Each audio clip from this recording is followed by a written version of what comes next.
नमस्कार मेरे सभी साथियों को स्वागत है आप सभी का गुरुदेव क्लासेस के डिजिटल प्लेटफॉर्म पर, जहां मैं आपका दोस्त आपका साथी अतुल पारिक दिल से आप सभी साथियों का स्वागत करता हूं। दोस्तों, आज की इस क्लास में मैं आप लोगों के लिए लेकर आया हूं मॉडल पेपर नंबर 45, जिसमें हम बहुत ही शानदार तरीके से राजस्थान जीके और करंट अफेयर्स के बेहतरीन 50 दमदार प्रश्नों पर हम प्रहार करते हुए आ रहे हैं। और नीट मुख्य भर्ती परीक्षा में इसी तरीके से आप लोगों को प्रश्नों पर प्रहार करना है और नीट मुख्य भर्ती परीक्षा में हमारा जो सपना है उस सपने को साकार करके हमें दिखाना है। ठीक है दोस्तों, बहुत ही शानदार तरीके से आप लोगों को एक एक प्रश्न देखते हुए चलना। आप लोगों को अपनी कॉपी में आप लोगों को लिखते हुए चलना है कि कितने प्रश्न सही हो रहे हैं, कितने प्रश्न गलत हो रहे हैं, और हर एक एनालिसिस करते हुए चलना है, उसका चीर फाड़ करते हुए चलना है। आप लोगों को अंतिम एक महीने में ये स्ट्रेटेजी अपनानी है। आप लोगों को जो प्रश्न है उनको एनालिसिस करना शुरू कर देना है। ठीक है दोस्तों, आप सभी को राधे राधे, जय श्री राम, राधे जय श्री कृष्णा। भगवान श्री सांवरे सेठ का नाम लेते हैं और आज की इस क्लास का आगाज करते हैं, शुभारंभ करते हैं। आप लोगों को बस देखते चलना कि कितने प्रश्न मेरे सही होते हैं, कितने प्रश्न गलत। देखो भाई, आज का पहला प्रश्न क्या कर रहा है। देखो भाई, आज का पहला प्रश्न कह रहा है कि कालीबंगा कालीबंगा में से निम्न में से किस फसल के साक्ष्य मिले हैं। यानी हमारी जो कालीबंगा जो सभ्यता है नौ हमारे हनुमानगढ़ के अंदर, उसमें से कौन सी फसल के अवशेष मिले हैं। दो, चावल, रागी, सोयाबीन। तो मेरा साथी ऐसा हो जो अभी तक हमारे क्लासेस के टेलीग्राम चैनल से नहीं जुड़ा हो तो जुड़ जाना मेरे साथियों। सबसे पहले सबसे लेटेस्ट और हम कहें कि सूजस वगैरह की जितनी भी इंपॉर्टेंट अपडेट आती है वो हम कहाँ पे डालते हैं भाई, हमारे गुरुदेव क्लासेस के टेलीग्राम चैनल। ध्यान रखना भाई, हमारी जो कालीबंगा सभ्यता है, कालीबंगा सभ्यता से किन फसल के अवशेष मिले हैं भाई। जो हम जानते हैं भाई, जो है ना, जो गेहूं, सरसों और चना, गेहूं, जो सरसों और चना, चारों फसलों के अवशेष जो है ये कहाँ से मिले हैं भाई, हमारी कालीबंगा सभ्यता से मिले हैं। विशेष रूप से ध्यान रखना, ये प्रश्न बार बार बहुत है ना, बहुत बार पूछा गया है कि कालीबंगा सभ्यता से किन फसलों के अवशेष मिले हैं। तो ये ज्यादातर रबी की फसलें यानी गेहूं और सरसों चना के जो अवशेष है कालीबंगा सभ्यता से मिले। अगला देखो भाई, अगला हमारा प्रश्न कह रहा है ब्यावर में सनातन धर्म विश्वविद्यालय सनातन धर्म विद्यालय के संस्थापक स्वतंत्रता सेनानी कौन थे भाई। ब्यावर के अंदर सनातन धर्म विद्यालय की स्थापना किसने करी भाई। हरिभाई किंकर, रामनारायण चौधरी, केसरी सिंह बारट, दामोदर दास राठी। अच्छा प्रश्न है, शानदार प्रश्न है। एक तो हम जानते हैं कि जयपुर के अंदर वर्धमान पाठशाला की स्थापना हमारे सेठी जी ने करी थी, ध्यान रखना। और ब्यावर के अंदर सनातन धर्म विद्यालय की जो स्थापना है किसने करी भाई, दामोदर दास राठी ने। किसने करी भाई, दामोदर दास राठी। बहुत ही इंपॉर्टेंट नाम है, अच्छा नाम है। प्रश्न जो है क्यू है, परीक्षा में पूछा गया है। सनातन धर्म विद्यालय की स्थापना ब्यावर के अंदर किसने करी भाई, दामोदर दास राठी ने करी। इंपॉर्टेंट रूप से इस प्रकार के प्रश्न आप लोगों को ज्यादातर पीवाईक्यू लगाने, पीवाईक्यू लगाने और पीवाईक्यू लगाने, इसके अलावा आप लोगों को और कहीं नहीं बढ़े। अगला देखो भाई, महारानी विक्टोरिया के स्वर्ण जुबली उत्सव में भाग लेने के लिए 1887 में मारवाड़ के प्रतिनिधि के रूप में इंग्लैंड कौन भेजे गए थे। यानी हमारी जो महारानी हम है ना, महारानी जो विक्टोरिया है, महारानी विक्टोरिया का जो स्वर्ण जुबली उत्सव था उसमें भाग लेने के लिए मारवाड़ के प्रतिनिधि के रूप में कौन गए थे भाई। जय सिंह जी, प्रताप सिंह जी, जसवंत सिंह जी या फिर कल्याण सिंह जी। ध्यान रखना भाई कि मारवाड़ के है ना, हम कहें कि मारवाड़ की तरफ से एक प्रतिनिधि जो है उनको ब्रिटेन इंग्लैंड भेजा गया था। और कौन थे भाई, ये प्रताप सिंह जी थे। प्रताप सिंह जी जोधपुर के प्रधानमंत्री थे और जोधपुर के प्रधानमंत्री के तौर पर जो है ये मारवाड़ के प्रतिनिधि बनकर कहाँ गए भाई, महारानी विक्टोरिया की स्वर्ण जुबली कब गए थे भाई, 1887 के अंदर। इंपॉर्टेंट है, ध्यान रखना भाई, 1887 में कहाँ गए थे भाई, इंग्लैंड गए थे। कौन, प्रताप सिंह जी। इंपॉर्टेंट है भाई, ध्यान रखना। अच्छा प्रश्न, शानदार प्रश्न है, अच्छा, जा सकता है। देखो भाई अपना अगला प्रश्न, वर्ष 1628 में मेवाड़ रागमाला चित्रांकन को किसने चित्रित किया था भाई। रंगधर, नसीरुद्दीन, साहिबदीन या फिर बिसनदास। ये भी अच्छा प्रश्न है, ये प्रश्न भी पूछा गया है। ध्यान रखना भाई, मेवाड़ है ना, मेवाड़ चित्र शैली के अंदर रागमाला का चित्रण दो व्यक्तियों ने। एक तो हमारे महाराणा अमर सिंह प्रथम, महाराणा अमर सिंह प्रथम के समय तो जो इस चित्र का चित्रण है 1605 ईस्वी के अंदर किसने किया था भाई, नसीरुद्दीन ने किया था।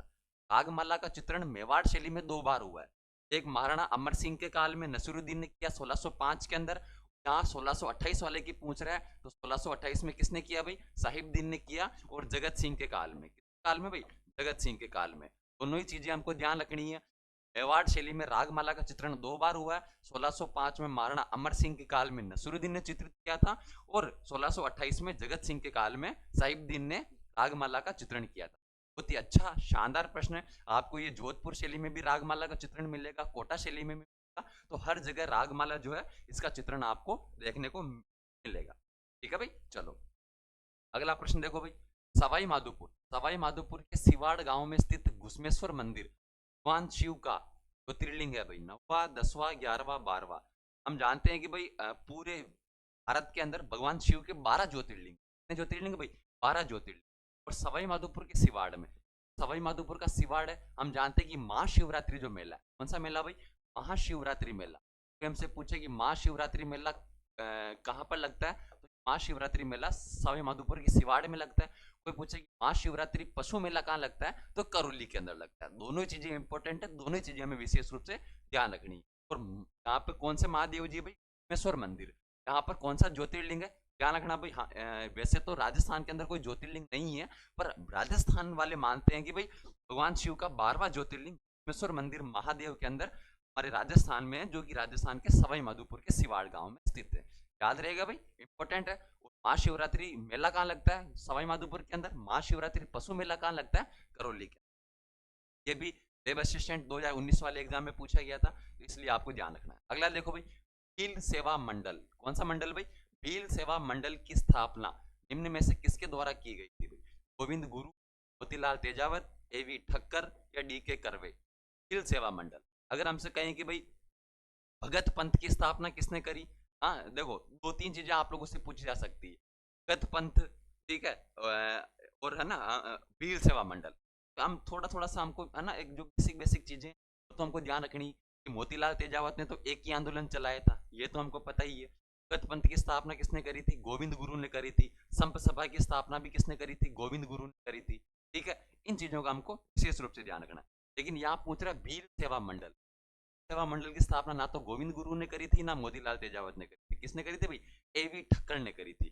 ध्यान रखना, ये नाम इंपॉर्टेंट है, अच्छा नाम है भील सेवा मंडल, और ये परीक्षा में पूछा गया सवाल है।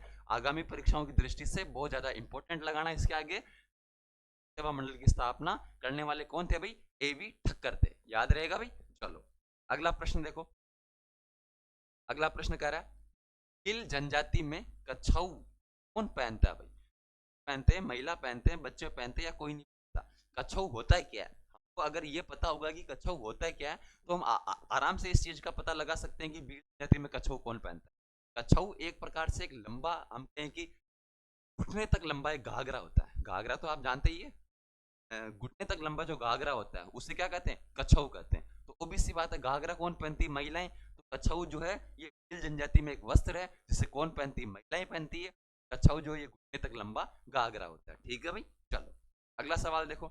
अगला सवाल कह रहा है भदर, क्या भाई, भदर का संबंध है भाई कर्णवेद संस्कार, समावर्तन संस्कार, विवाह संस्कार या अंत्येष्टि संस्कार। देखो भाई भदर क्या होता है, आप लोगों ने कभी है ना जैसे कभी किसी के घर में अगर जैसे है ना, और आप लोगों ने देखा होगा कि जिसके भी मृत्यु उसके उसके मतलब है ना बेटियां नहीं बेटे वगैरह जितने भी उसका जो आगे जो परिवार होता है, ये सबके हम कहें कि बाल दाढ़ी मूछ वगैरह सब कटवा दिए जाते हैं। ठीक है, उसे क्या कहते हैं, भदर कहते हैं। और भदर जो है इसका संबंध किससे हो गया भाई, ध्यान रखना भाई, एक प्रकार से ये अंत्येष्टि संस्कार है। कौन सा संस्कार है भाई, अंत्येष्टि संस्कार। हमारे हिंदू धर्म में कितने संस्कार माने गए, 16 संस्कारों को है ना, 16 संस्कारों को माना गया, जिसमें भदर का जो संबंध है ये एक प्रकार से हम कहें कि अंत्येष्टि संस्कार से संबंधित है। इसमें भदर का मतलब है कि उस परिवार के हम कहें कि जो पुरुष है उनके बाल दाढ़ी वगैरह, बाल दाढ़ी मूछ वगैरह कटवाने को क्या कहते हैं, भदर कहते हैं। ध्यान रखना भाई, इंपॉर्टेंट है, ध्यान रखना है। फिर देखो भाई अगला प्रश्न कह रहा है, मेवाड़ क्षेत्र में कौन सा नृत्य होली के तीसरे दिन किया जाता है भाई। ये असिस्टेंट लेब असिस्टेंट बोलने वाले एग्जाम है ना, ऐसे कुछ एग्जाम हुआ था, उसमें पूछा गया था होली के तीसरे दिन भीलों द्वारा कौन सा नृत्य किया जाता है। चक्री नृत्य, गेर नृत्य, नेजा नृत्य, हाथीमना नृत्य। ये हमको थोड़ा सा होना चाहिए, आइडिया होना चाहिए। इस प्रकार के प्रश्न अधिकतर परीक्षाओं में पूछे जाते हैं। हम जानते हैं कि अब आप होली है ना, होली शब्द आते हैं, आप टूट के पढ़ोगे गेर नृत्य पे, कहाँ पढ़ोगे, गेर नृत्य पे। जैसे महिलाएं घूमर करती है, वैसे पुरुष गेर करते हैं। ऐसी बात है, कब करते हैं, होली के अवसर पर करते हैं, केवल पुरुष नृत्य। लेकिन यहाँ पूछ रहा होली के तीसरे दिन, होली के तीसरे दिन जो है ये भील पुरुष कौन सा नृत्य करते हैं भाई, नेजा नृत्य करते हैं। नेजा नृत्य इंपॉर्टेंट है, बोटनी वाले एग्जाम में पूछा गया है। होली के तीसरे दिन मेवाड़ क्षेत्र में भील जनजाति द्वारा, कौन सी जनजाति भाई, भील जनजाति द्वारा कौन सा नृत्य किया जाता है भाई, नेजा नृत्य किया जाता है। याद रहेगा भाई, याद रखने ऐसे प्रश्नों विशेष रूप से। हाथीमना नृत्य हम जानते हैं कि कौन करता है। ये जो हाथीमना नृत्य है, विवाह के अवसर पर पुरुष जो है वो घुटनों के बल बैठकर हाथीमना नृत्य करते हैं। अगला प्रश्न देखो भाई, आभूषण और स्थान जो सही सुमेलित नहीं है। एक तरफ हमको आभूषण का नाम लिखा हुआ है, एक तरफ हमको स्थान का नाम लिखा हुआ है, और बताना कौन सा सुमेलित है और कौन सा सुमेलित नहीं है। हाकर गले में, मेमंद सिर पर, उंगाली पैर में, टड्डा बाजू में। जल्दी से बताओ भाई, एक तरफ हमको आभूषण दिया गया है, एक तरफ हमको स्थान का नाम दिया गया है, और बताना भी कौन सा सुमेलित है और कौन सा सुमेलित नहीं है। ठीक है, आपको आभूषण जो है दोस्तों, आभूषण में आप लोगों को क्यों तो मोस्टली इंपॉर्टेंट देखना है कि एग्जाम में ज्यादातर जो है आप लोगों को तो विशेष रूप से ध्यान रखना PYQ का। इसके अलावा आप इधर उधर भटकने का कोई मतलब ही नहीं है। आभूषण दिए हुए हैं और हमको स्थान दिया गया कि महिलाएं जो है ये आभूषण कहाँ पहनती है। आकर गले में पहना जाता है, बिल्कुल सही है। हेमंत सिर पे पहना जाता है, बिल्कुल सही है। चड्डा बाजू में पहना जाता है, ये भी सही है। लेकिन खुंगाली जो मेरे दोस्तों पैरों में नहीं पहना जाता, खुंगाली गले में पहना जाने वाला आभूषण। कहाँ पहना जाता है भाई? गले में। कौन सा आभूषण पहना जाता है गले में? खुंगाली। तो खुंगाली हो गया, हाकर हो गया, ये हमारे कहाँ पहने जाते हैं? गले में पहने जाने वाले आभूषण। पोत है ना, पोत, हाकर, सरी, खुंगाली, ये सब कहाँ पहने जाते हैं? गले के अंदर पहने जाते हैं, गले में। अगला देखो भाई, निम्नलिखित में से कौन सा नाटक भवई शैली में लिखा गया है जो राजस्थान में प्रसिद्ध है? एक अंजन सुंदरी, मैना सुंदरी, चश्मा ओडन, रसधर। देखो भाई, भवई शैली हम जानते हैं कि भवई जो है एक प्रकार से लोक नृत्य भी है, लोक नाट्य भी। लोक नृत्य जो है इसकी शुरुआत बागाजी जाट केकड़ी ने करी थी, और एक प्रकार से हम कहें कि भवई जो लोक नाट्य है इसमें हम कहें कि जैसे है ना, चाहे है ना, इसमें कि तलवारों पर नाचना है ना, ये हमारे हम कहें कि कांच के गिलासों पर प्रदर्शनी दिखाना, ठीक है, 10 15 20 मटके रख सिर पर मटका रख के नृत्य करना। तो भवई शैली, दयाराम, ताराराम, हम पुष्पा व्यास जो है, अभी हमारे प्रवीण प्रजापति, जो ये भवई हम कहेंगे भवई नृत्य के अच्छे प्रसिद्ध कलाकार माने जाते हैं। अब भवई शैली के अंदर एक नाटक लिखा गया, इस नाटक का क्या नाम है भाई? जस्मा ओडण। कौन सा नाटक है भाई? जस्मा ओडण। और ये जस्मा ओडण किसने लिखा भाई? कमेंट बॉक्स में जवाब दो इसका। जस्मा ओडण के रचनाकार कौन है, इनका नाम आप लोग जो है कमेंट बॉक्स में बताएंगे मुझे। फिर देखो भाई, अगला प्रश्न कह रहा है, रणकपुर, रणकपुर जैन मंदिर पाली में से किस तीर्थंकर को समर्पित है भाई? ऋषभनाथ, वासुपूज्य, महावीर या नेमिनाथ? क्या रखना भाई, ये जो हमारे रणकपुर का जैन मंदिर है, इस रणकपुर के जैन मंदिर को हम चौमुखा जैन मंदिर भी कहते हैं। क्या कहते हैं भाई? चौमुखा जैन मंदिर। चौमुखा जैन मंदिर कहने का कारण क्या है भाई? ये मंदिर एक प्रकार से ऐसा है जिसमें चार, मतलब हम कहें कि चार सिर है, चार मुख है, चार मुंह है इस मूर्ति, इसलिए क्या कहा जाता है? चौमुखा जैन मंदिर। मंदिर में हमारे 1444 खंबे हैं भाई। खंबे भाई 1444 खंबे, इसलिए इस मंदिर को का अजायब घर भी कहा जाता है, ये भी हमको ध्यान रखना है। ठीक है, तो ये रणकपुर का जो जैन मंदिर है मथई नदी के किनारे पर स्थित है, पाली जिले के अंदर है। इस शंकर को समर्पित है, तो ये ऋषभनाथ है ना, ऋषभनाथ का ही एक नाम और क्या मिलता है? आदिनाथ जी। क्या मिलता है भाई? आदिनाथ जी। ये जैन हम कहेंगे ये पहले तीर्थंकर थे। क्या थे भाई?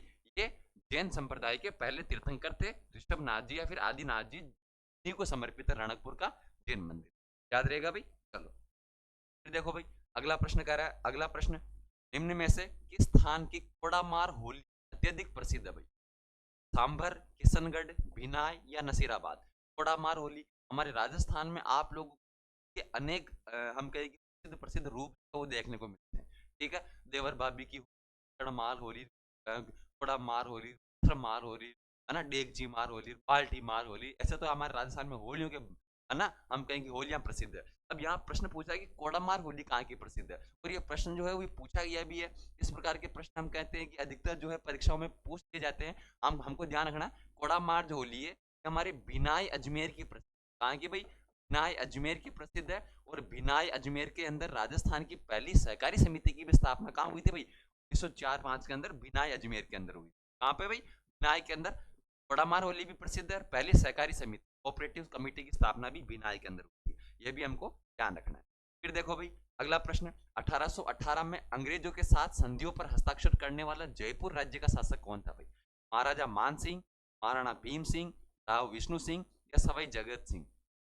देखो भाई, 1818 के अंदर हम कहेंगे जब ब्रिटिश सरकार ने राजस्थान के राजपूत राजाओं के मध्य जो संधियां करी, जो संधियां थी एक प्रकार से हम कहें कि आश्रित पार्थक्य की नीति थी, यानी कि राजा महाराजा ये हम कहेंगे ब्रिटिश सरकार के अंडर रहकर काम करने वाली नीतियां थी, जिसमें कि एक प्रकार से परस्पर सहयोग वाली नीति। ठीक है। तो इन नीतियों में हम कहेंगे जयपुर का शासक कौन था जिसने 1818 के अंदर ये संधियां करी थी। इंपॉर्टेंट है, ध्यान रखना है कि हमारे जयपुर के महाराजा कौन थे भाई इस समय पे, सवाई जगत सिंह थे। कौन थे भाई, सवाई जगत सिंह थे, जिन्होंने 1818 के अंदर जयपुर के अंदर संधियां। इंपॉर्टेंट है, ध्यान रखना है।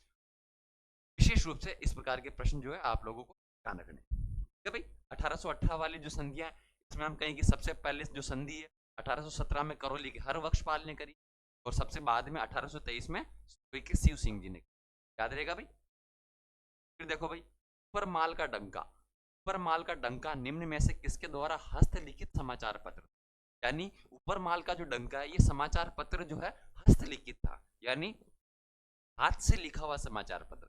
आजकल तो प्रिंटिंग प्रेस में समाचार पत्र जाता है, प्रिंट होके आ जाता है, लेकिन ऊपर माल का डंका जो समाचार पत्र ये कैसा था भाई, हस्तलिखित। किसने लिखा था भाई, रामनारायण चौधरी, हरिभाऊ उपाध्याय, साधु सीताराम दास या विजय सिंह पथिक। इंपॉर्टेंट है, अच्छा प्रश्न है, शानदार प्रश्न है। ऊपर माल का डंका इंपॉर्टेंट लगाना इस प्रश्न के आगे, इंपॉर्टेंट लगाना भाई। ऊपर माल का जो डंका जो समाचार पत्र है ये किसके द्वारा लिखा जाता था भाई, विजय सिंह पथिक। और ये हाथों से बैठ बैठ के लिखते थे, जैसे आज अपन नोट्स लिखते हैं वैसे विजय सिंह जी पथिक है वो ऊपर माल का डंका समाचार पत्र लिखा करते थे।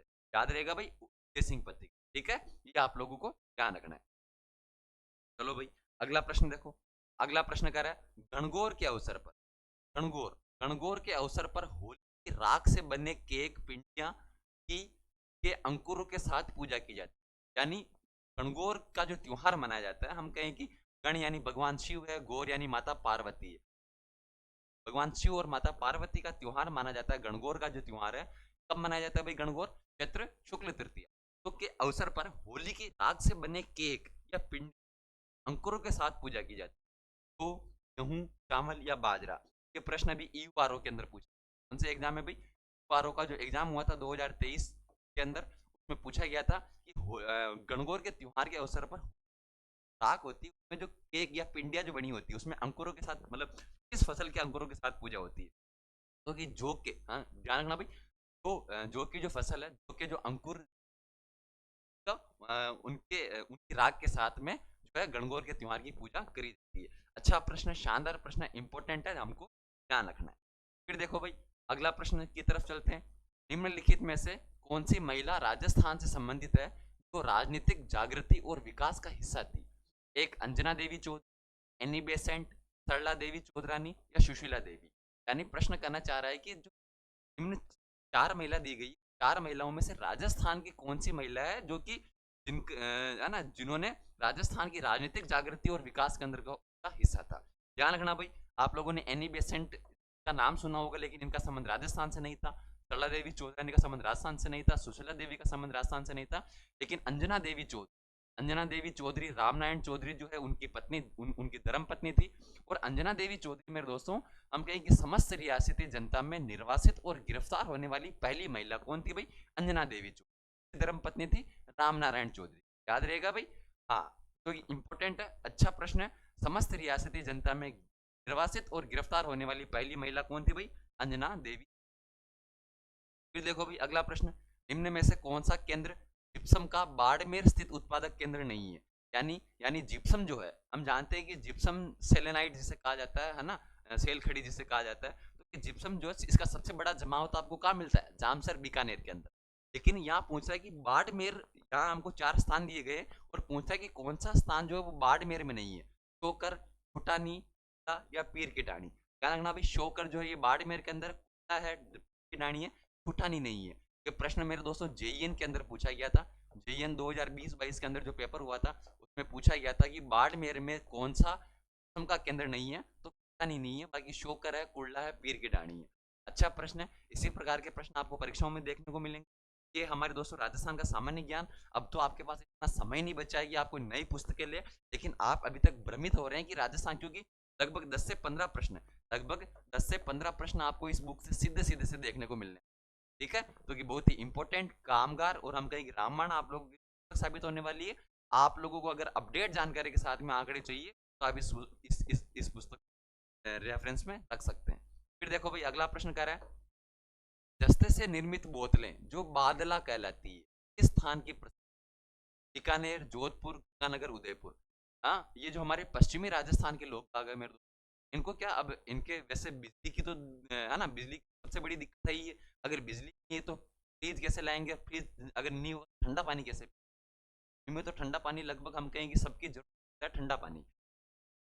उन लोगों ने एक प्रकार से एक नया आविष्कार किया। आविष्कार क्या किया कि उन्होंने जस्ते से निर्मित, जस्ता तो हम जानते हैं जिंक, जो हमारे शीशा जस्ता जो निकलता है वही जस्ता, जस्ते से इन्होंने ऐसी बोतलें बनाई जिनमें पानी हमेशा ठंडा रहता है, चिल्ड रहता है, ठीक है, ठंडा ठंडा कूल कूल पानी रहता है। तो ये जो बादला जो बोतलें हैं कहाँ की प्रसिद्ध मानी जाती है भाई, जोधपुर की प्रसिद्ध मानी जाती है। ध्यान रखना भाई, ये हमारी लोक कला में से प्रश्न है, अच्छा प्रश्न है, बार बार पूछे जाने वाला प्रश्न है। तो बादला क्या होती है भाई, जस्ते से निर्मित पानी की बोतलें होती है, जो कहाँ की प्रसिद्ध है, जोधपुर। अगला देखो भाई, टोल, टोल, अंशुक, टोरसो आदि क्या है भाई, आभूषण के प्रकार है, साड़ियों के नाम है, युद्ध में काम आने वाले वस्त्राभूषण है, या राजस्थान के विभिन्न प्रिंट के प्रकार है भाई। टोल, चोल, अंशुक और चोरसो, सब क्या है भाई, ध्यान रखना। टोल, निचोल, अंशुक, चोरसो, ये प्रश्न मोस्ट इंपोर्टेंट लगाना इसके आगे आप लोगों को। आप लोगों ने दोस्तों राजस्थान की कला संस्कृति 10वीं वाली जो किताब है, वो मैं कह रहा हूँ सिर्फ IQ के साथ में उस किताब को देखते रहो। कोई नया प्रश्न बनेगा तो उस किताब से बनेगा, बाकी तो लगभग 90% आपको क्या मिलेंगे भाई, IQ मिलेंगे। ये सब साड़ियों के नाम है, महिलाएं जो साड़ियां पहनती है उन्हीं साड़ियों के नाम है, चोल, निचोल, अनसुक, याद रखना है हमको ये नाम विशेष रूप से। साड़ियां जब अपनी पत्नी के लिए, गर्लफ्रेंड के लिए साड़ियां लोगे, तब दुकान वाले को जाके मत ये नाम बोल देना, क्योंकि उसको नहीं पता है कि चोल, अनसुक क्या है। हमको पता होना चाहिए कि क्या है, साड़ियों के नाम। अगला देखो भाई, निम्नलिखित में से किस राज्य की सीमा राजस्थान के साथ साझा नहीं है, यानी यहाँ हमको 4 राज्य दिए गए हैं और पूछा है कि किस राज्य की सीमा राजस्थान के साथ में साझा नहीं है। हम जानते हैं दोस्तों कि हमारा जो राजस्थान है वो 4850 किलोमीटर की अंतर्राज्यीय सीमा बनाता है। कितनी बनाता है भाई, टोटल तो राजस्थान की स्थलीय सीमा 5920 किलोमीटर है, जिसमें हम कहें कि अंतर्राज्यीय सीमा 4850 किलोमीटर की है और अंतर्राष्ट्रीय सीमा जो है वो 1070 किलोमीटर की। अब हम बात कर रहे हैं केवल अंतर्राज्यीय सीमा की, यानी राजस्थान भारत के कितने राज्यों के साथ में सीमा लगाता है, क्योंकि राजस्थान जो भारत के 5 राज्यों के साथ में सीमा लगाता है, पंजाब, हरियाणा, उत्तर प्रदेश, मध्य प्रदेश और गुजरात। पंजाब है, उत्तर प्रदेश है, हरियाणा है, महाराष्ट्र नहीं है। ध्यान रखना, महाराष्ट्र के साथ में राजस्थान सीमा साझा नहीं करता है, बल्कि 5 राज्यों के साथ में करता है, पंजाब, उत्तर प्रदेश, हरियाणा, फिर हमारे गुजरात और हमारे मध्य प्रदेश। कोई पूछे सबसे ज्यादा सीमा किसके साथ में लगाता है, मध्य प्रदेश के साथ में 1600 किलोमीटर। कोई पूछे सबसे कम सीमा किसके लगाता है, पंजाब के साथ में सिर्फ 89 किलोमीटर। क्या भाई, चलो अगला देखो, अगला प्रश्न कह रहा है बनास बेसिन राजस्थान के किस भौगोलिक विभाजन का हिस्सा है, यानी हमारी जो बनास नदी है, बनास नदी जो कि हमारे कुंभलगढ़ के निकट वेरो के मठ से निकलती है, और ये जो बनास नदी है ये किस भौगोलिक विभाजन का हिस्सा है।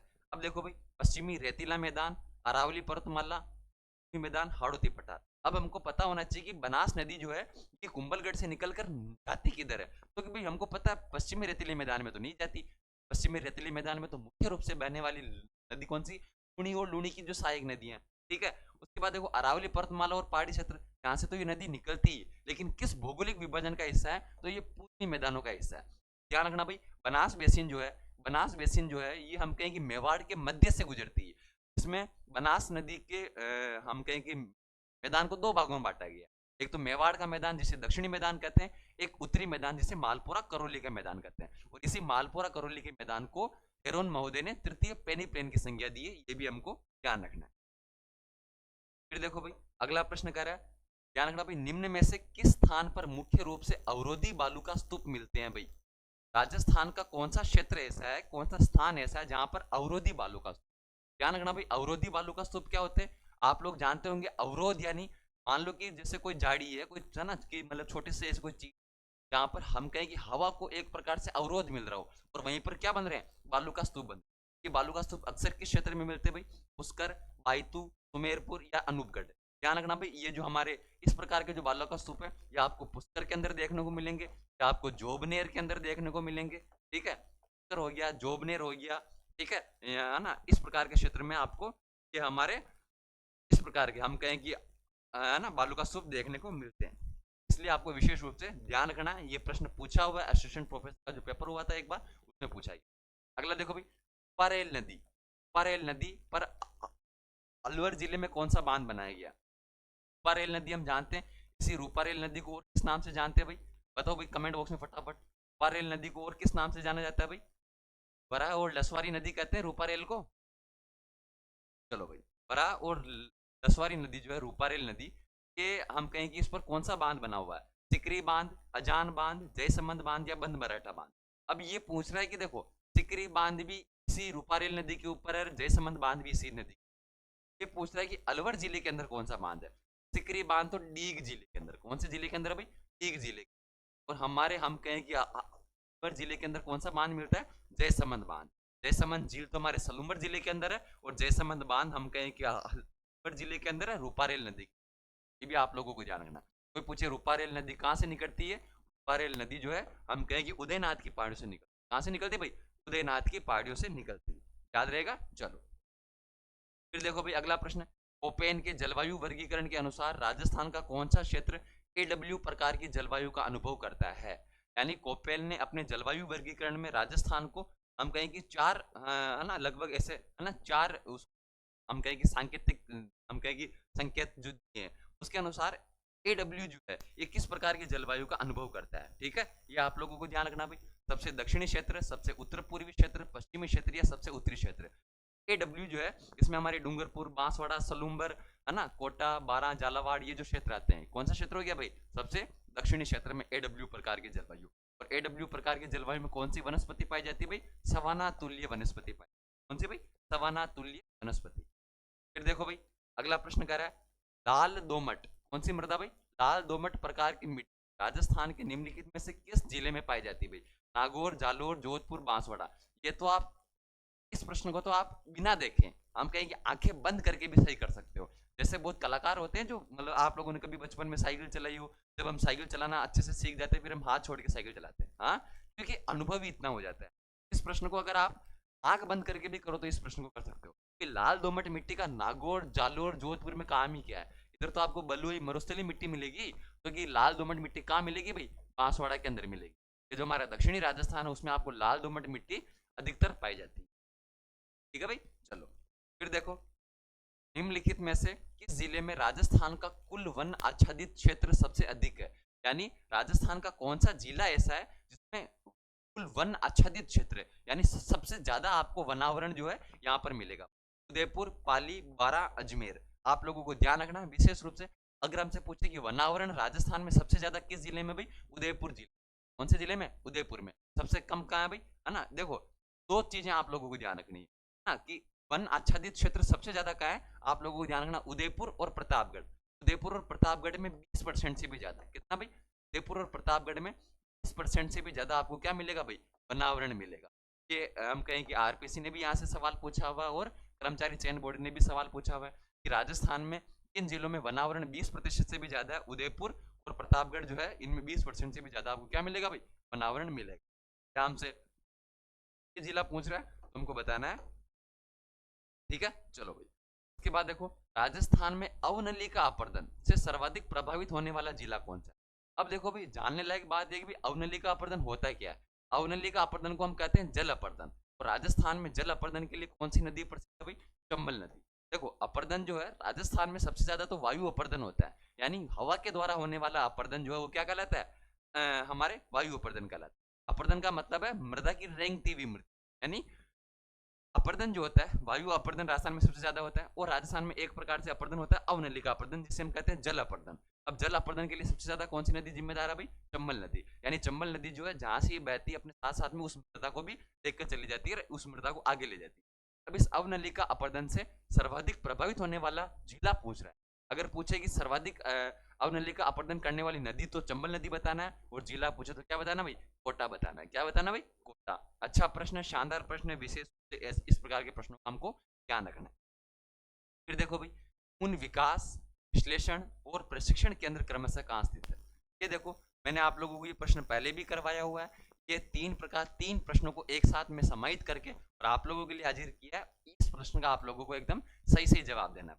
उन विकास, विश्लेषण और प्रशिक्षण केंद्र जयपुर, जोधपुर, बीकानेर, बीकानेर, जोधपुर, जयपुर, बीकानेर, जोधपुर, बीकानेर, जयपुर। देखो उनका सबसे पहले विकास कहाँ होता है भाई? विश्लेषण कहाँ होता है और प्रशिक्षण कहाँ होता है? तो ये ऊन विकास केंद्र कहाँ है? जोधपुर के अंदर है। कहाँ भाई? जोधपुर के अंदर है। तो विश्लेषण कहाँ किया जाता है? बीकानेर के अंदर। और प्रशिक्षित कहाँ किया जाता है? जयपुर। हमको बताना है कि ऊन विकास केंद्र जोधपुर के अंदर है, 1987 में स्थापना हुई थी। विश्लेषण बीकानेर के अंदर है और प्रशिक्षण कहाँ होता है भाई? जयपुर के अंदर होता है। अच्छा प्रश्न है, इंपॉर्टेंट प्रश्न है, और 3 प्रश्न एक साथ है, इसलिए परीक्षा में पूछे जाने की पूरी पूरी संभावना है। अगला देखो भाई, अगला प्रश्न कह रहा है हमसे, बावड़ी तथा स्थान जो सही सुमेलित नहीं है। एक तरफ हमको बावड़ियों के नाम दिए गए, एक तरफ हमको स्थान के नाम दिए गए, और पूछा है कौन सा सुमेलित है और कौन सा सुमेलित नहीं है। ईदगाह बावड़ी जोधपुर, तपसी बावड़ी बारा, बैजी बावड़ी भीलवाड़ा, उदय बावड़ी उदयपुर। अब बताओ भाई, इस प्रश्न का सही जवाब दो, कौन सी बावड़ी और स्थान जो है वो सही सुमेलित। ठीक है भाई, जल्दी से बता दो इस प्रश्न का जवाब। देखो, ईदगाह बावड़ी जोधपुर में है, बिल्कुल सही है भाई। तपसी बावड़ी तो बारा के अंदर है, और कोई पूछे तापी बावड़ी, कौन सी बावड़ी भाई, तापी बावड़ी कोई, तो हम क्या बताएंगे, हमारे जोधपुर, ये तापी बावड़ी भी कहाँ है, जोधपुर के। तपसी बावड़ी बारा के अंदर है, तापी बावड़ी जोधपुर के अंदर। भाई जी की बावड़ी भीलवाड़ा में, बनेड़ा के अंदर स्थित है। बनेड़ा जो स्थान पड़ता है भीलवाड़ा के अंदर, है ना, हम कहें कि मेवाड़ का ठिकाना हुआ करता था बनेड़ा। और ध्यान रखना भाई, ये जो हमारे, हम कहें कि जो कौन सी बावड़ी पे, ध्यान रखना, आप लोग ऐसे मत कर देना भी उदय बावड़ी उदयपुर, नहीं, ध्यान रखना भी, उदय बावड़ी जो है ये हमारे कहाँ भी डूंगरपुर के अंदर है, ना कि उदयपुर में। ध्यान रखना भी, उदयपुर है ना, ये जो हमारे कौन सी भाई डूंगरपुर में कौन सी बावड़ी है भाई, उदय बावड़ी। ठीक है, याद रखना है, अच्छा प्रश्न है। उदयपुर में नहीं है, डूंगरपुर के अंदर है उदय बावड़ी, याद रहेगा भाई। चलो फिर देखो भाई, अगला प्रश्न कर रहा है, किस लोक नृत्य में डफली, गालियों, खंजरी और वाद्य यंत्रों का प्रयोग किया जाता है भाई। कौन सा लोक नृत्य ऐसा है जिसमें 4 वाद्य यंत्र जो दिए गए इनका प्रयोग किया जाता है, डफली, गुरालियो, खंजरी और पुंगी। कोई पूछे कि गुरालियो क्या है, एक बार एक प्रश्न ये भी पूछा गया था, ये राजस्थान में गुरालियो क्या है, तो गुरालियो जो कालबेलियो का वाद्य यंत्र। कौन सी जनजाति का वाद्य यंत्र है भाई, कालबेलिया। कालबेलिया जनजाति का वाद्य यंत्र कौन सा भाई, गुरालियो। क्या आप लोगों को प्रश्न पूछा गया। अब ये जो सारे वाद्य यंत्र किस नृत्य में प्रयोग किया जाते हैं भाई, कालबेलिया नृत्य के अंदर। कालबेलिया नृत्य जो है कालबेलिया जनजाति द्वारा किया जाता है, और उसी में डफली, गुरालियो, खंजरी, पुंगी वाद्य यंत्रों का प्रयोग होता है। गुरालियो क्या भाई, कालबेलिया जनजाति का वाद्य यंत्र है। ये भी आप लोगों को, यानी एक प्रश्न में 2 प्रश्न हमको मिले हैं। ठीक है भाई, चलो अगला प्रश्न देखो, निम्नलिखित में से कौन सा राजस्थान में मरुस्थलीकरण का कारण नहीं है। यानी इस प्रकार के प्रश्नों में हमको थोड़ा सा हमारे दिमाग को लगाना होता है। ठीक है, मरुस्थलीकरण का कारण कौन सा नहीं है भाई, एक, अधिक जुताई, अधिक चराई, अधिक जनसंख्या, जैविक खेती। देखो, अगर हम जुताई ज्यादा करेंगे तो मरुस्थलीकरण ओबीसी बात होगा। चराई ज्यादा करेंगे तो, है ना, जब अगर है ना पुरुष, हम कहेंगे जो पशु है, पशु जो है अगर घास ज्यादा खाएंगे, घास उखड़ेगी, घास उखड़ेगी तो मृदा ऊपर आ जाएगी, और मृदा आएगी तो मृदा का क्या हो जाएगा भाई, अपर्दन हो जाएगा। और मृदा अपर्दन क्या, एक प्रकार से मरुस्थलीकरण का कारण है। जनसंख्या अगर अधिक होगी, ज्यादा लोग बाग अगर चलेंगे तो क्या होगा, मरुस्थलीकरण। लेकिन जैविक खेती जो है ये मरुस्थलीकरण का कारण नहीं। ठीक है, जैविक खेती जो है ये मरुस्थलीकरण का कारण नहीं है, बल्कि ये मरुस्थलीकरण को रोकने का एक प्रकार से उपाय माना जा सकता है। कभी फिर देखो, अगला प्रश्न, आईसीएआर, है ना, आईसीएआर यानी हम कहें कि भारतीय कृषि अनुसंधान परिषद द्वारा राजस्थान कितने कृषि जलवायु क्षेत्र में विभाजित किया गया भाई, 8, 10, 12, 14। देखो, अब आप लोग ऐसा कहोगे कि सर आपने इसमें ऑप्शन में 5 तो दिया ही नहीं। हम जनरली ये पढ़ते हैं 1, 2, 3, 5, ये है ना, ये पढ़ते हैं। इसमें हम कहें कि 1 में कौन सा आ जाएगा हमारे, 1 में ए, सी, 2 में आ जाएगा 2A, 3 में आ जाएगा 3A, 3B, 4 में आ जाएगा 4A, 4B, 5 में केवल 5 ही। यानी कितने हो गए, 3, 2, 5, 2, 7, 8, 9 और 1, 10। आईसीआर द्वारा कितने कृषि जलवायु प्रदेशों में बांटा गया, 10। लेकिन एक बार जेईएन, एक है ना, जेईएन में एक पेपर, एक जेईएन का पेपर हुआ था, उसमें केवल ये पूछा गया था कि आईसीआर द्वारा कितने कृषि जलवायु खंडों में विभाजित किया गया है, और खंड आपको बताने, खंड कितने बताने भाई, 5 खंडों में। 5 खंड है, 1, 2, 3, 4, 5। अगर आप लोगों से जलवायु क्षेत्र पूछे कितने बताने, 10 बताने, खंड पूछे तो कितने बताने भाई, 5। दोनों ही प्रकार के, क्योंकि ऑप्शन में 10 था ही नहीं, ऑप्शन में 10 ऑप्शन में दिया ही नहीं। तो आप लोगों को क्या ध्यान रखना है, कृषि अनुसंधान परिषद ने राजस्थान को 5 खंडों में बांटा गया और 10 कृषि जलवायु क्षेत्रों में बांटा गया। इनको अगर मिलाएंगे तो 10 हो जाएंगे, और केवल ये मिलाएंगे तो कितने भाई, 5। दोनों का आप लोगों को विशेष रूप से ध्यान रखना है। इस प्रकार के प्रश्न जो है वो हमको विशेष रूप से ध्यान रखना है। फिर देखो भाई, आर्थिक समीक्षा 2024-25 के अनुसार इस फसल के उत्पादन में राजस्थान का देश में 90.36% योगदान। यानी कौन सी फसल ऐसी है जिसमें राजस्थान का लगभग देश में एक तरफा योगदान है। एक तरफा का मतलब ही हो गया ना, 90.36 का मतलब होता है, और दूसरे राज्य तो है वो उतना योगदान ही नहीं देते जितना हमारा राजस्थान देता है। कितना, 90.36%। और कौन सी फसल है भाई? बाजरा, गुआर, राई, सरसों और मूंगफली। हम जानते हैं दोस्तों के अंदर तो राजस्थान दूसरे नंबर पर। कौन से नंबर पर भी? दूसरे नंबर पर। सबसे ज्यादा मूंगफली कहाँ होती है? गुजरात के अंदर। और सेकंड नंबर पे हमारा राजस्थान है। अब कौन कौन सी फसलें ऐसी है जिनमें राजस्थान पहले नंबर पर है? मुझे कमेंट बॉक्स में बताओ आप लोग, कौन कौन सी फसलें ऐसी है जिसमें राजस्थान पहले नंबर पर। ठीक है, इसमें 3 फसलें तो यही है, बाजरा है, गुआर है और राई सरसों है। तो फसलें आप मुझे कमेंट बॉक्स में बताएंगे। और गुआर ऐसी फसल है दोस्तों, कौन सी? गुआर ऐसी फसल है जिसमें राजस्थान का देश में 90.36% से भी अधिक योगदान आपको देखने को मिलेगा। भाई ज्वार नहीं है ना, एक तो हमारी ज्वार होती है, ज्वार में तो राजस्थान नहीं है।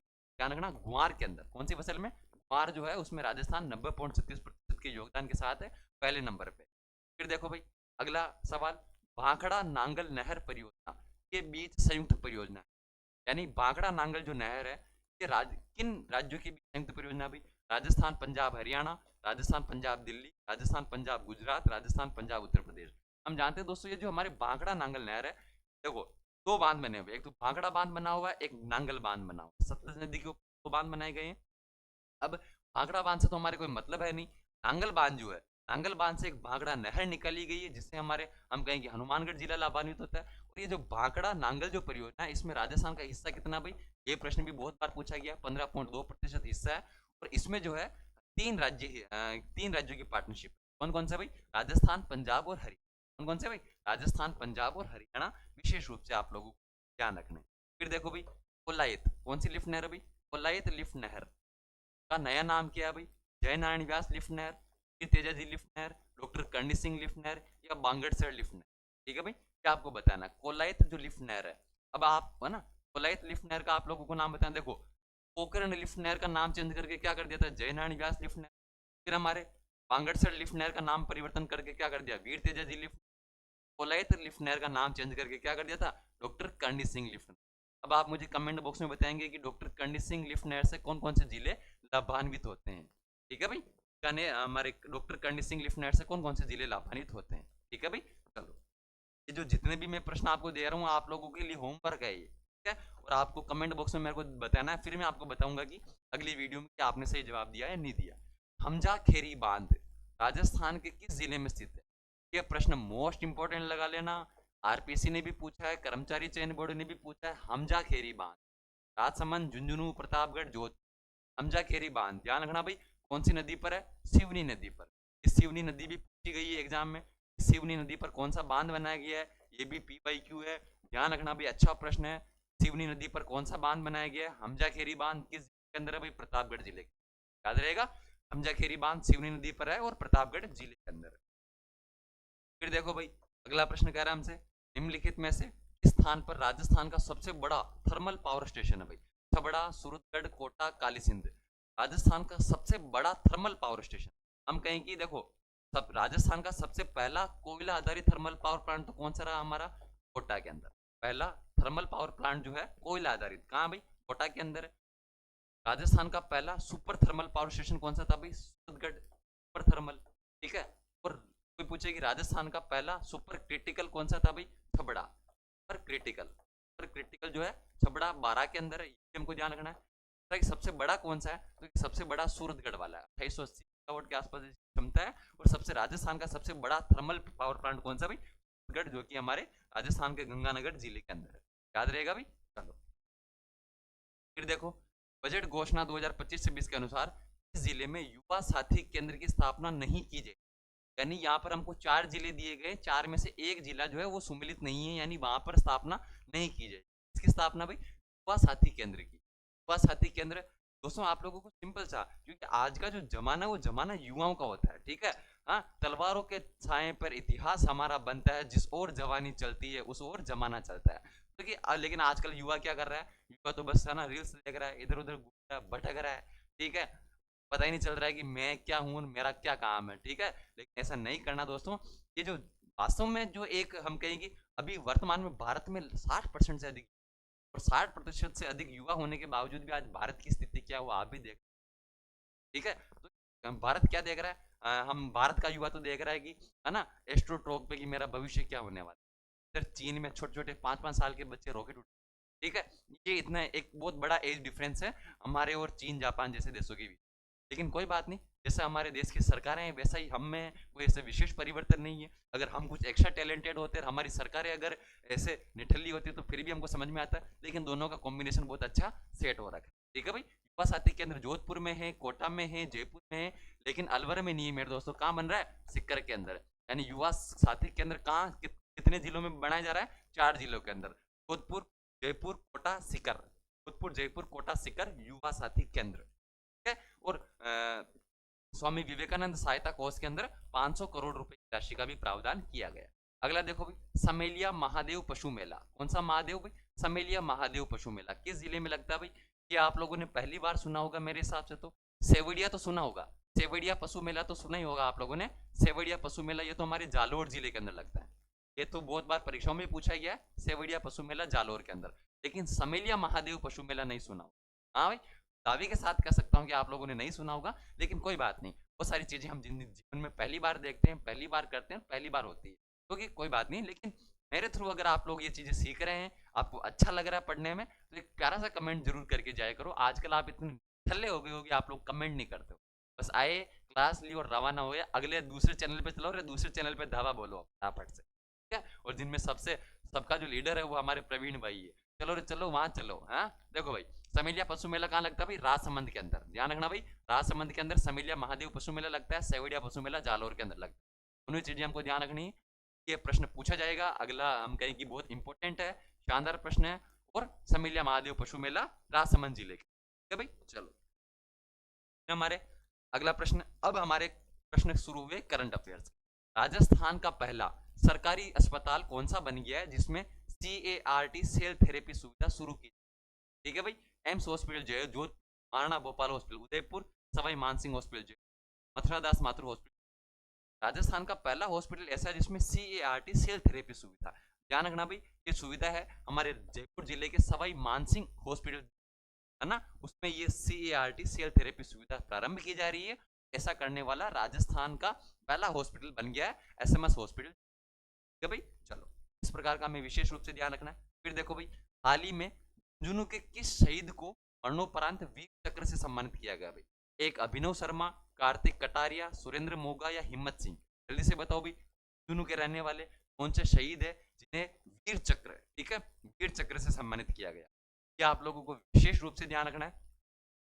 पहला तो हमको ध्यान रखने की, परमवीर चक्र से पहली बार किसे सम्मानित किया गया था? सिंह को किया था, ठीक है ना, ये तो आप लोगों ने। अब देखो भाई, झुंझुनू के किस शहीद को मरणोपरांत वीर चक्र से? सुरेंद्र मोगा। कौन थे भाई? सुरेंद्र मोगा झुंझुनू के रहने वाले, और इन्हें मरणोपरांत वीर चक्र से सम्मानित किया गया भाई। इसके द्वारा प्रधान हमारे राष्ट्रपति महामहिम। अगला देखो भाई, मथुरा दास माथुर अवार्ड किस क्षेत्र में दिया जाता है भाई? एथलेटिक्स में, क्रिकेट में, तीरंदाजी में या ऊंची दौड़? ठीक है भाई, मथुरा दास माथुर, ये 2 अवार्ड दिए जाते हैं। एक तो हमारे सुंदर कांति जोशी अवार्ड दिया जाता है। कौन सा अवार्ड दिया जाता है भाई? सुंदर कांति जोशी। दोनों का आप लोगों को मैं क्लियर चीजें करता हूँ। सुंदर कांति जोशी अवार्ड ये हमारे क्रिकेट के अंदर दिया जाता है। किसमें दिया जाता है भाई? क्रिकेट के अंदर दिया जाता है। किसको दिया जाता है? महिलाओं को दिया जाता है। इनको महिलाओं को, यानी जो अच्छी जो महिलाएं होती, अच्छी नहीं, जो अच्छी क्रिकेट खिलाड़ी जो महिलाएं होती, ठीक है, उनको कौन सा पुरस्कार दिया जाता है? सुंदर कांति। सुंदर कौन होती? महिलाएं, तो उन महिलाओं को क्रिकेट के अंदर सुंदर कांति जोशी पुरस्कार दिया जाता है। और मथुरा दास माथुर अवार्ड जो है ये हमारे क्रिकेट के क्षेत्र में दिया जाता है, पुरुषों को दिया जाता है। किसको? है ना, मेल्स को जो है मथुरा दास माथुर अवार्ड। ध्यान रखना भाई, मथुरा दास माथुर पुरुषों को क्रिकेट क्षेत्र में, और सुंदर कांति जोशी पुरस्कार महिलाओं को क्रिकेट के। आसान सवाल पूछे जा सकते हैं, लेकिन परीक्षा के दबाव के कारण ऐसे प्रश्न हमारे गलत हो सकते हैं। अगला देखो भाई, राष्ट्रीय अटल अवार्ड 2025 में देश के कुल 38 विशिष्ट व्यक्तियों को सम्मानित किया गया। इसमें राजस्थान से कौन थे भाई? राष्ट्रीय अटल अवार्ड का जो आयोजन है अभी हमारे है ना, सितंबर अक्टूबर में ये अटल अवार्ड दिए गए थे, जिसमें पूरे भारत में से 38 व्यक्तियों को जो ये सम्मान दिया गया। राजस्थान में से सम्मानित होने वाले कौन से व्यक्ति थे भाई? एकमात्र व्यक्ति राजस्थान के मंजू श्रीवास्तव, श्रुति मेनारिया, सुरेश मिश्रा या हीरानंद साहू। ठीक है, ध्यान रखना है, सुरेश मिश्रा। कौन है भाई? सुरेश मिश्रा इन 38 विशिष्ट व्यक्तियों में सम्मानित हुए, जिनको राष्ट्रीय अटल अवार्ड से सम्मानित किया गया। अच्छा प्रश्न है, शानदार प्रश्न है, इंपॉर्टेंट प्रश्न है दोस्तों। राजस्थान सूजत सार संग्रह के करंट अफेयर्स के नोट्स अक्टूबर तक उपलब्ध हो चुके हैं। आप लोगों को नोट से बाहर एग्जाम में प्रश्न नहीं देखने को मिलेगा, और प्रश्न अगर बाहर आता है तो वो किसी को ही नहीं आएगा, गारंटी मैं लेता हूँ। बस आप लोगों को मेरे साथ जितनी मेहनत मैं आप लोगों के लिए कर रहा हूँ उतनी मेहनत आप लोगों को अपने लिए, खुद के लिए करनी है, अपने माता पिता के सपनों के लिए करनी है। दोस्तों, करंट अफेयर्स आप चाहे कहीं से भी पढ़ो, ठीक है, जब तक आप अभ्यास नहीं करोगे, प्रैक्टिस नहीं करोगे, तब तक कोई मतलब नहीं निकलता, ठीक है। और जब तक बार बार नहीं पढ़ोगे, एक बार पढ़ने से चीजें कहाँ याद होती है, नहीं होती। बस चीजें बार बार पढ़नी है और बार बार उनका रिवीजन करना है, बार बार उनका अभ्यास करना है। लगभग 10 से 15 प्रश्न आपको करंट अफेयर से देखने को मिले। अगला देखो भाई, 1.3 गीगावाट पीक पावर क्षमता वाले पावर प्रोजेक्ट का उद्घाटन 17 अप्रैल 2025 को राजस्थान में कहाँ किया गया। अच्छा प्रश्न है, ये हमने बहुत बार कर लिया, अब तो लगभग आपको याद हो जाना चाहिए। क्षमता क्षमता ध्यान रखना, इसकी और ध्यान रखो नहीं रखो, क्षमता जरूर ध्यान रखना। 1.3 गीगावाट पीक पावर क्षमता का क्या है भाई, सोलर प्रोजेक्ट है। इसका उद्घाटन कहाँ हुआ भाई, रातानाडा जोधपुर, पोखरण जैसलमेर, जामसर बीकानेर, सतीपुरा हनुमानगढ़ को ध्यान रखना। पोखरण जो है हमारे जैसलमेर के अंदर है, और इसी पोखरण जैसलमेर के अंदर 1.3 गीगावाट पीक पावर क्षमता का जो है हमारे, हम कहें कि राजस्थान में इसका उद्घाटन किया गया। और एक प्रकार से ये एकल सोलर, मतलब एक ही स्थान पर इतनी सबसे बड़ी क्षमता वाला राजस्थान का एकमात्र सोलर प्रोजेक्ट होने वाला है। एक ही स्थान पर इतनी बड़ी क्षमता होने वाली। फिर देखो भाई, 5वें खेलो इंडिया यूनिवर्सिटी गेम्स का आयोजन किस अवधि के मध्य किया जा रहा है। 30 नवंबर से 10 दिसंबर, 30 नवंबर से 5 दिसंबर, 30 नवंबर से 10 दिसंबर, 24 नवंबर से 5 दिसंबर। ये 5वें खेलो इंडिया KIUG खेलो इंडिया यूनिवर्सिटी, इसका अभी 5वां संस्करण हो रहा है हमारे राजस्थान के अंदर। राजस्थान के कितने शहरों में हो रहा भाई, 7 शहरों के अंदर। 7 शहर कौन से भाई, संभाग, 7 संभाग है, तो 7 संभाग स्तर पर जो है इनका आयोजन किया जा रहा है। इसमें कुल कितने खेल शामिल किए गए, 24 खेल शामिल किए। इसमें से 23 खेल तो हमारे पदक वाले हैं, यानी 23 खेलों में तो आपको क्या मिलेंगे, 23 खेल में अगर आप जीते हो तो आपको पदक मिलेंगे, सम्मानित किया जाएगा। एक हमारे एक खेल कौन सा भाई, प्रदर्शनी वाला खेल है। कौन सा खेल है भाई, प्रदर्शनी वाला खेल है। और प्रदर्शनी वाला खेल कौन सा भाई, खो खो है, ध्यान रखना, खो खो है, ठीक है, खो खो। और हमारे नागौर की जो खिलाड़ी निर्मला भाटी, उन्होंने पहली बार जो खो खो वर्ल्ड कप जो हुआ था हमारे दिल्ली के अंदर, उसमें भी भाग लिया था, निर्मला भाटी नागौर की। आप लोगों को ध्यान रखना है। तो जो 5वें खेलो इंडिया यूनिवर्सिटी गेम्स का आयोजन जो हो रहा है 7 शहरों के अंदर हो रहा है, 7,000 से अधिक खिलाड़ी इसमें भाग ले रहे हैं। इसका आयोजन जो है 24 नवंबर से लेकर 5 दिसंबर तक, 24 नवंबर से लेकर 5 दिसंबर तक इसका आयोजन किया जा रहा है। हर एक चीज जो मैंने आपको बताई है इतनी ज्यादा इंपॉर्टेंट है, विशेष रूप से ध्यान रखनी। आदिवासी बाहुल्य क्षेत्रों के विकास के लिए ट्राइबल टूरिस्ट सर्किट के तहत राज्य सरकार द्वारा कितनी राशि का प्रावधान किया गया। ट्राइबल टूरिस्ट सर्किट, अभी हम जान रहे हैं कि राजस्थान में बहुत सारे सर्किट बनाए गए हैं, ठीक है। इन्हीं सर्किटों में अभी हमारे 2025 से 20 में घोषणा करी ट्राइबल टूरिस्ट सर्किट, यानी हम कहेंगे आदिवासी जनजाति क्षेत्रों के विकास के लिए सर्किट की घोषणा करी। इसके लिए कितनी राशि भाई, 150 करोड़, 200 करोड़, 100 करोड़, 250 करोड़। ध्यान रखना, ट्राइबल टूरिस्ट सर्किट के अंदर हमारे जो मानगढ़ धाम बांसवाड़ा है, हमारे जो बेणेश्वर धाम डूंगर के अंदर है, मातृकुंडिया हमारे बांध चित्तौड़गढ़ के अंदर है ना, जो कि लगभग ऐसे ऐसे 4-5 स्थान हो रहे हैं। हमारे त्रिपुरा सुंदरी माता का मंदिर है। ऐसे कुछ 5-7 स्थानों का चयन किया गया और उन्हें ट्राइबल टूरिस्ट सर्किट के अंदर जोड़ा गया है। इसके लिए कितनी राशि प्रावधान किया गया भाई, करोड़ रुपए की राशि का प्रावधान किया गया। फिर देखो भाई, अगला प्रश्न कह रहा है प्रदेश का पहला बस मैन्युफैक्चरिंग प्लांट राजस्थान में कहाँ स्थापित किया जा रहा है भाई। पहला ई बस मैन्युफैक्चरिंग प्लांट भिवाड़ी, महुआ, गलोट या देवखेड़ा, ये बताओ भाई। सूजस में भी चर्चा में था, राजस्थान का पहला बस मैन्युफैक्चरिंग प्लांट है ये हमारे राजस्थान के गिलोट के अंदर। गिलोट कहाँ पड़ता भाई, कोटपुतली बहरोड जिले, कौन से जिले में भी, कोटपुतली बहरोड जो जिला है उस जिले के अंदर एक हम कहेंगे औद्योगिक क्षेत्र हमारा गिलोट। इसी गिलोट के अंदर प्रदेश का पहला ई बस मैन्युफैक्चरिंग प्लांट। ई बस क्या होती है, ई बस यानी इलेक्ट्रिक जो बसें हैं उनका मैन्युफैक्चरिंग प्लांट, यानी वो बसें कहाँ बनेगी, हमारे कोटपुतली जिले के गिलोट औद्योगिक क्षेत्र के अंदर वो बसें भी बनाई जाएगी, निर्माण किया जाएगा। फिर देखो भी अगला, वर्ल्ड पुलिस फायर गेम्स, ध्यान रखना भाई, इसका आयोजन जो है हम कहें कि बर्मिंघम अमेरिका के अंदर इसका आयोजन किया गया था, वर्ल्ड पुलिस फायर गेम्स। इसमें राजस्थान ने कुल 29 पदक जीते थे। कितने पदक जीते भाई, 29 पदक।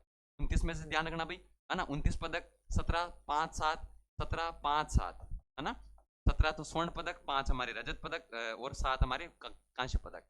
में स्वर्ण पदक जीतने वाली उमा चौधरी, कौन सी चौधरी भाई, उमा चौधरी का संबंध किस खेल से भाई, एथलेटिक्स है, बॉक्सिंग है, जेवलिन थ्रो या फिर साइकिलिंग।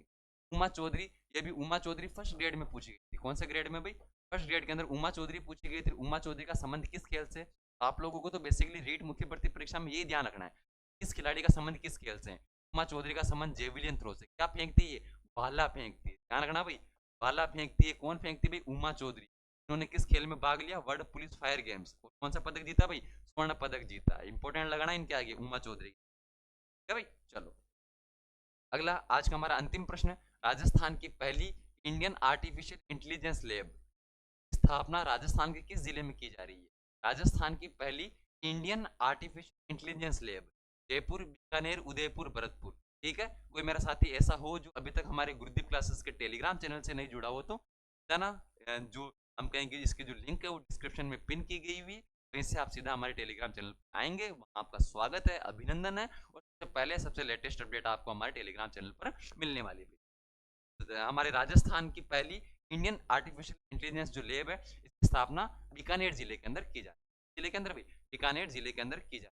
तो भाई आज के हमारे जो 50 दमदार महत्वपूर्ण प्रश्न थे, जिसमें हमने 40 प्रश्न तो राजस्थान जीके के उठाए हैं और 10 प्रश्न जो हमारे करंट अफेयर्स के बहुत दमदार महत्वपूर्ण प्रश्न है। ये प्रश्न आप लोगों को बहुत आगे रखने वाले हैं, बहुत ही शानदार तरीके से आपका अभ्यास इन प्रश्नों के माध्यम से हो रहा है। और ये जो प्रश्न है आप लोगों को रेट मुख्य प्रति परीक्षा में लोगों से 2 नहीं 5 नहीं बल्कि 10 कदम आगे रखने वाले ये प्रश्न होंगे और बिल्कुल साबित होंगे। जब आप परीक्षा देके बाहर निकलोगे, आपके आपके चेहरे पर एक जो मुस्कान होगी, एक जो स्माइल होगी, स्माइल से आप लोगों को लगेगा कि यार वास्तव में अतुल सर ने और गुरुदेव क्लासेस की पूरी इतनी जो मेहनत करी है, उस मेहनत का हमारे कहीं ना कहीं तो हमारे फायदा हुआ है, योगदान हुआ है। और आपकी सफलता के इस योगदान में अगर योगदान है, हमारे लिए बड़ी खुशी की बात है, बड़ी हमको एकदम प्रसन्न करने वाली बात। बहुत ही शानदार तरीके से हम रीट मुख्य भर्ती परीक्षा को कट ऑफ के उस पार जाने के लिए हमने जो सपना देखा है, आपके माता पिता ने जो सपना देखा, उस सपने को पूरा करने के लिए हम दिन रात मेहनत कर रहे हैं। रोज 5 बजे मैं अतुल पारिक आप लोगों की क्लास लेकर आ रहा हूँ। 8 बजे हमारे सीपी सर जो है वो आप लोगों के लिए शैक्षिक परिदृश्य, राजस्थान सामान्य ज्ञान, हम कहेंगे मनोविज्ञान, और हमारे जो हमारे हम कहेंगे इस प्रकार के मतलब आप लोगों का जो टफ पोर्शन है, ये हम कहेंगे ऐसा कॉमन पोर्शन, यानी लगभग आप लोगों के एग्जाम में 150 में से 90 प्रश्न यानी 60% सिलेबस को कवर करने वाला जो पोर्शन है वो हम लोगों ने करवाया है, सब्जेक्ट को छोड़कर बाकी पोर्शन पे हमने ध्यान दिया है। 3-4 महीने से विशेष आप लोगों की हम निरंतर रूप से क्लासेस लगा रहे हैं। बस आप लोगों का साथ प्यार और स्नेह बहुत ही शानदार तरीके से मिला, लेकिन आप लोग बस क्लास को शेयर नहीं करते हैं। ज़्यादा से ज़्यादा क्लास को शेयर करें, अपने सभी व्हाट्सएप स्टेटस पर जरूर लगाएं, और लास्ट 1 महीना बचा है, इस 1 महीने में आप हमको जितना सपोर्ट कर सकते हैं उतना सपोर्ट कीजिए। मैं कर रहा हूँ दोस्तों, आगामी दिनों में हम आपको बहुत ज़्यादा सपोर्ट करने वाले हैं, अभी भी कर ही रहे हैं, आप लोगों के लिए रात मेहनत कर रहे हैं, और आगामी दिनों में हम आप लोगों के हमेशा साथ जुड़े रहेंगे। बहुत ही शानदार तरीके से आप लोगों को बहुत ऑथेंटिक प्रामाणिक जानकारियों के हिसाब से हम आपको जानकारी देंगे। उधर हम आपको भटकाने के काम नहीं करेंगे कि आज ये वहाँ से पढ़ो और वो गाइड लाओ, ऐसे काम हमारे नहीं है। हम आपको बस प्रामाणिक सोर्स बताएंगे बहुत ही शानदार तरीके से। हमारी जो पुस्तकें ये भी बिल्कुल प्रामाणिक पुस्तकें साबित थी, और लगभग हम कहेंगे ऑथेंटिक जो सोर्स है, सरकारी जो आंकड़े, उनसे हम ये पुस्तकें तैयार कर रहे हैं। ठीक है दोस्तों, अपनी तैयारी को दाढ़ लगाते रहिएगा। अगर आपको वीडियो क्लास पसंद आई हो, कमेंट बॉक्स में एक प्यारा सा कमेंट जरूर कीजिएगा। मिलते हैं कल शाम वाली क्लास में, तब तक के लिए बहुत बहुत धन्यवाद।